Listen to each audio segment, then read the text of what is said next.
एक और बड़ी खबर आ रही है। हनुमान चालीसा पर कानूनी जंग तो छिड़ी हुई है, तो वहीं लाउड स्पीकर पर ठाकरे ब्रदर्स की सियासी लड़ाई में एक नया मोड़ आ गया है। राज ठाकरे के खिलाफ उद्धव सरकार कोई बड़ा एक्शन ले सकती है। औरंगाबाद की पुलिस कमिश्नर अपने अफसरों के साथ राज ठाकरे का पूरा भाषण सुनेंगे। पुलिस कमिश्नर निखिल गुप्ता अपनी जांच रिपोर्ट गृह मंत्रालय के सीनियर अधिकारियों को कल सुबह तक सौंपेंगे। राज ठाकरे के भाषण में अगर कुछ भी आपत्तिजनक या भड़काऊ पाया जाता है तो राज ठाकरे को नोटिस भेजा जाएगा। औरंगाबाद पुलिस राज ठाकरे के भाषण पर कानूनी सलाह भी लेगी। राज ठाकरे की रैली के बाद पुलिस ने एमएनएफ कार्यकर्ताओं को नोटिस जारी किया। नियम 149 के तहत कार्यकर्ताओं को यह नोटिस दिया गया है। पुलिस आपराधिक रिकॉर्ड वाले एमएनएफ के कार्यकर्ताओं को हिरासत में भी ले सकती है। पुलिस ने राज ठाकरे की रैली को 16 शर्तों के साथ मंजूरी दी थी। मुख्य शर्त यह थी कि राज ठाकरे की रैली में कोई भी भड़काऊ भाषण नहीं दिया जाएगा। अब पुलिस जांच करेगी कि क्या शर्तों का पालन हुआ था या नहीं। शर्तों का उल्लंघन पाए जाने पर रैली आयोजकों के खिलाफ कानूनी कार्रवाई की जाएगी। लाउड स्पीकर की लड़ाई में राज ठाकरे ने कल औरंगाबाद में शक्ति प्रदर्शन भी किया था और 4 मई से हनुमान चालीसा आंदोलन की चेतावनी भी दी थी। राज ठाकरे मामले में इस वक्त एक और बड़ी खबर आ रही है। राज ठाकरे के अल्टीमेटम पर उद्धव सरकार एक्शन में आ गई है। औरंगाबाद की रैली में राज ठाकरे ने मस्जिद से लाउड स्पीकर ना हटने पर 4 मई से हनुमान चालीसा आंदोलन की चेतावनी दी है। महाराष्ट्र के गृह मंत्रालय ने इस मामले में एक हाई लेवल मीटिंग बुलाई है।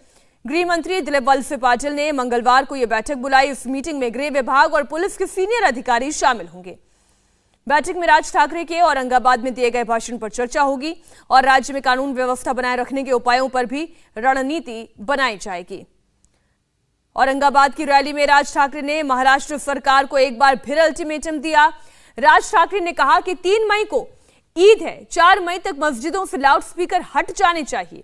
4 मई तक लाउड स्पीकर नहीं हटे तो अजान से डबल आवाज में हनुमान चालीसा का पाठ किया जाएगा। राज ठाकरे ने सड़क पर नमाज के मुद्दे पर भी हमला बोला और पूछा कि रास्ता रोककर नमाज की इजाजत क्यों दी जाती है। राज ठाकरे के इसी भाषण की जांच पुलिस करेगी। 3 तारखेला ईद आहे।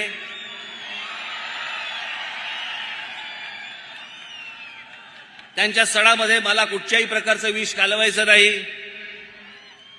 4 तारखेपासून ऐकणार नाही।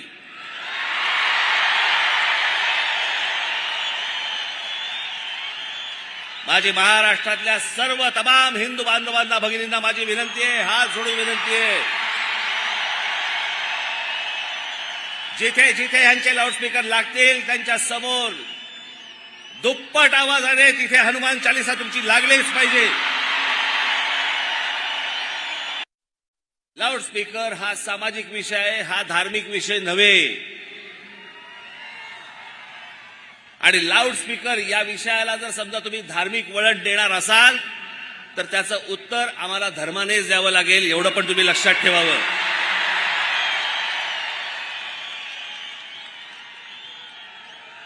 आमची इच्छा नसताना आम्हाला टोकाची भूमिका घ्यायला लावू नका। महाराष्ट्रामधली शांतता आम्हाला बिघडवायची नाही, इच्छाही नाही, गरजही नाही।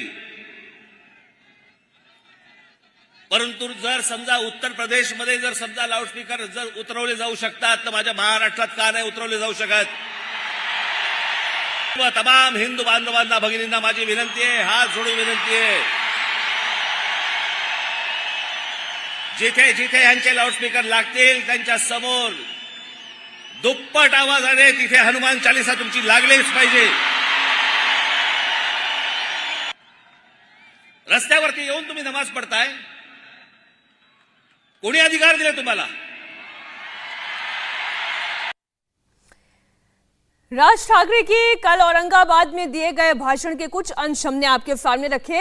राजेश, पूरा का पूरा भाषण पुलिस सुनेगी और फिर ये स्क्रूटनी की जाएगी। क्या कहीं कुछ ऐसा तो नहीं था जिससे समाज में भेदभाव पैदा हो या अराजकता आए, और इसके खिलाफ कार्रवाई की भी पूरी योजना अभी से लग रहा है तैयार कर ली गई है? देखिए मीनाक्षी, पिछले 1 महीने में राज ठाकरे ने 3 रैलियां जो है वो संबोधित की और हर रैली में पिछली रैली से ज्यादा अग्रेसिव, ज्यादा गुस्से में वो नजर आए हैं और ज्यादा सरकार को चुनौती देते हुए नजर आए हैं। औरंगाबाद में जो रैली हुई है उसमें उन्होंने साफ कह दिया है कि अगर 3 तारीख के बाद भी मस्जिदों से लाउड स्पीकर नहीं हटे, तो उन्होंने महाराष्ट्र के लोगों से अपील की है कि वो दुगनी आवाज में मस्जिदों के सामने जाकर हनुमान चालीसा बजाएं। और यही वजह है कि महाराष्ट्र सरकार जो है वो चिंतित है, एक्शन में है। और महाराष्ट्र सरकार ने मीटिंग बुलाई है, हाई लेवल मीटिंग बुलाई है। महाराष्ट्र सरकार के गृह मंत्रालय में मीटिंग बुलाई गई है। प्रदेश के सभी जिले के एसपी या फिर जो कमिश्नर है उनको इस मीटिंग में शामिल होना होगा और बताना होगा कि आखिर उन्होंने क्या तैयार की है। 3 तारीख के बाद अगर 4 तारीख को अगर लॉ एंड ऑर्डर की सिचुएशन महाराष्ट्र में अगर उत्पन्न होती है तो उन्हें क्या करना होगा। साथ ही 149 सीआरपीसी की धारा 149 के तहत एमएनएस के कार्यकर्ताओं को नोटिस भी दिया जा रहा है, यानी कि इसके तहत उन्हें साफ कहा जा रहा है कि अगर कोई उनके किसी भी कृत्य के द्वारा, उनके किसी भी एक्ट के द्वारा अगर शहर में लॉ एंड ऑर्डर बिगड़ने की स्थिति उत्पन्न होती है तो उन्हें गिरफ्तार कर लिया जाएगा। नवनीत राणा और रवि राणा को भी 149 का ही नोटिस दिया गया था, बाद में उनकी गिरफ्तारी हुई थी। तो सरकार एक्शन में है, लेकिन राज ठाकरे पर जो शर्तें लगाई गई थी, औरंगाबाद की पुलिस ने लगाई थी, जिन 16 से 19 शर्तों को रखा था, वो उन शर्तों का पालन हुआ है या नहीं हुआ है। यानी अभी महाराष्ट्र की राजनीति में और उठापटक देखने को मिल सकती है। बहुत शुक्रिया राजेश पूरी जानकारी के लिए आपका। इंडिया टीवी हर वक्त हर जगह डाउनलोड करने के लिए सर्च करें India TV news Google play store या ऐप स्टोर पर।